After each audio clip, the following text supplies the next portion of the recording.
Okay, we are live. We are.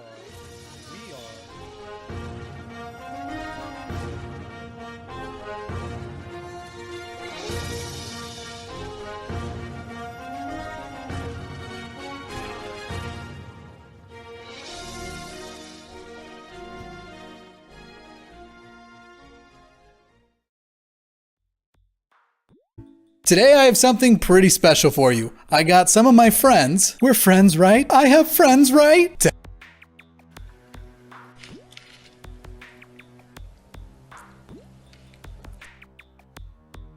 Without further ado, let's get started. 7 signs you'll be an atheist one day. Number 2, you listen. No, like really, you listen. You actually listen to your opponent when they speak.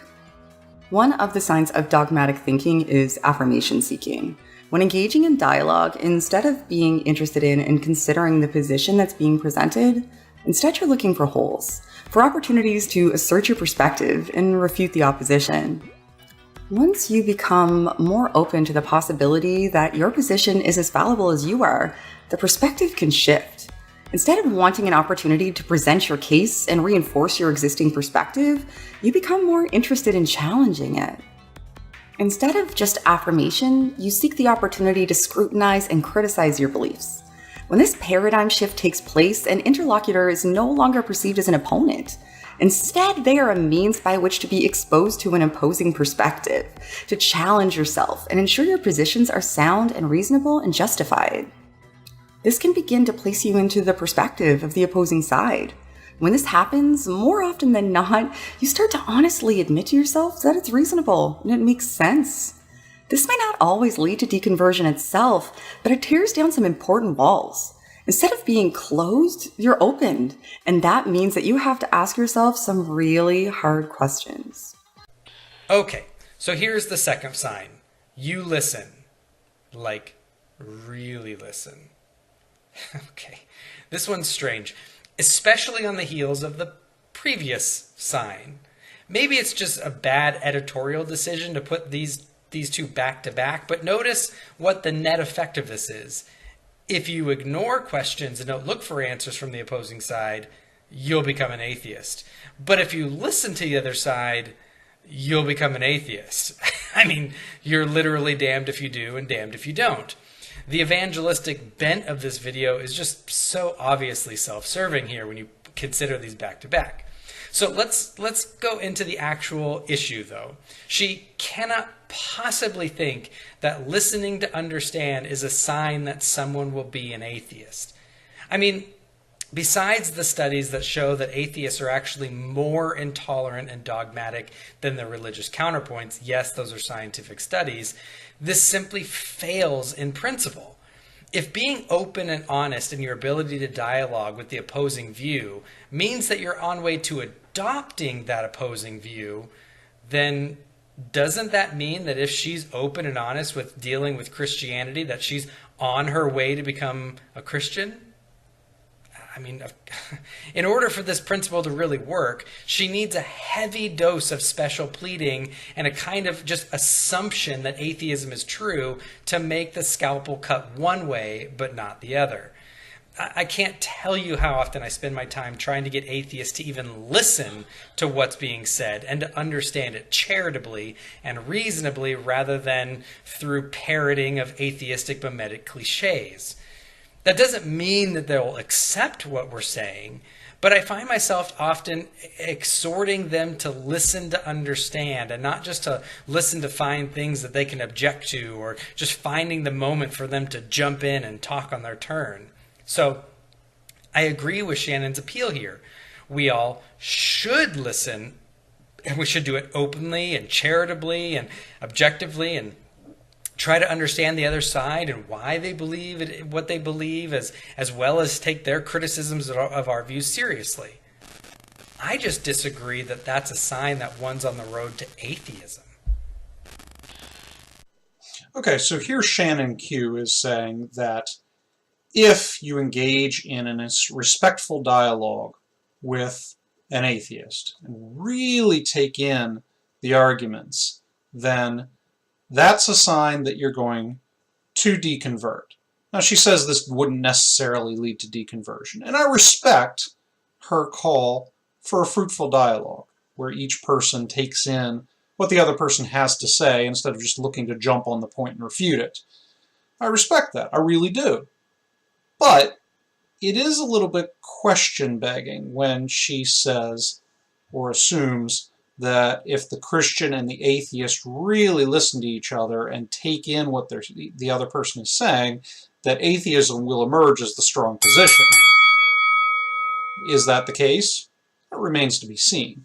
Now, as I've mentioned, I am engaging in a case study of Christians who have become atheists.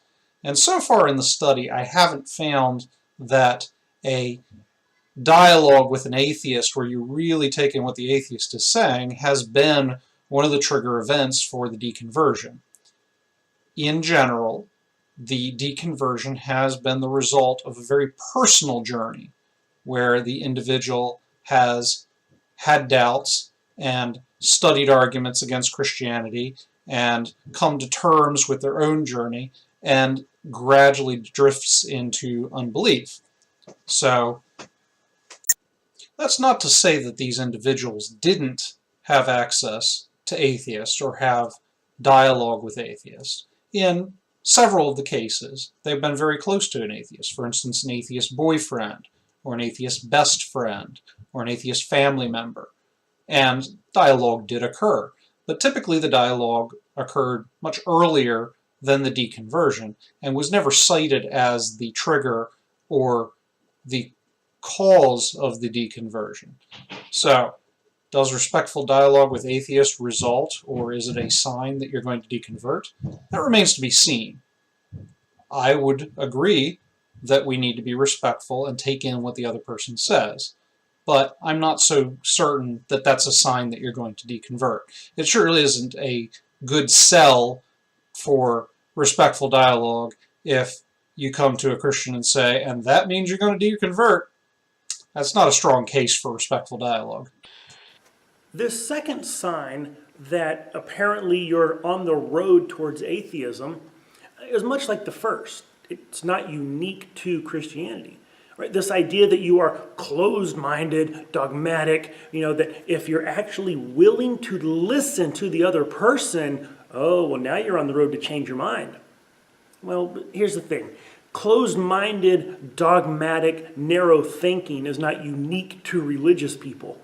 I know plenty of atheists that do it too. People do it all over the place on all kinds of different ideas.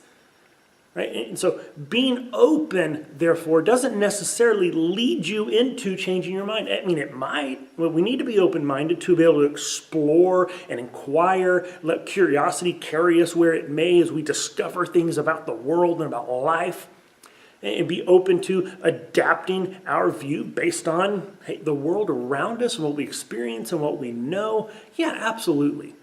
But this idea that just because I'm willing to listen to, relate to, understand the other person, not just try to argue, that now that means I'm going to become an atheist. No, it means that I'm a decent human being who's actually listening to someone.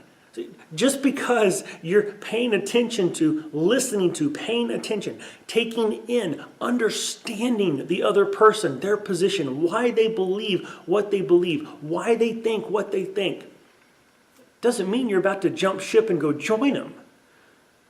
We do this all the time.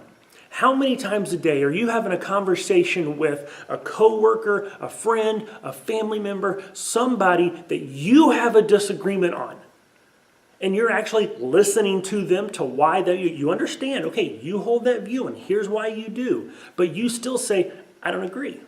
I hold this view, here's why I do, and I ain't changing. And you have perfectly rational, intelligent, charitable conversations of seeking, of understanding the other person, and neither one of you are changing any minds. We could be talking about sports, we could be talking about politics, you could be talking about favorite TV shows, whatever it is that you're talking about that you're like, I don't agree. And then you leave it at that. Very charitable understanding. Oh, okay, I see why you think that. I don't. And you move on with life. Right. For some reason, however, whenever it comes to this religion issue, oh no, all of a sudden, if there's any kind of question, if there's any kind of getting outside of your box, all of a sudden you're supposed to be changing your mind?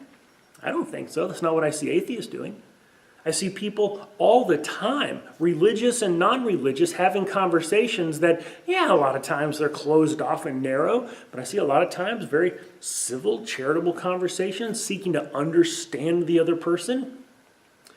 But if just hearing someone else and relating to them is going to get you to jump ship and change your beliefs, that says more about your belief, your personal psychological belief, than it does about what's actually true.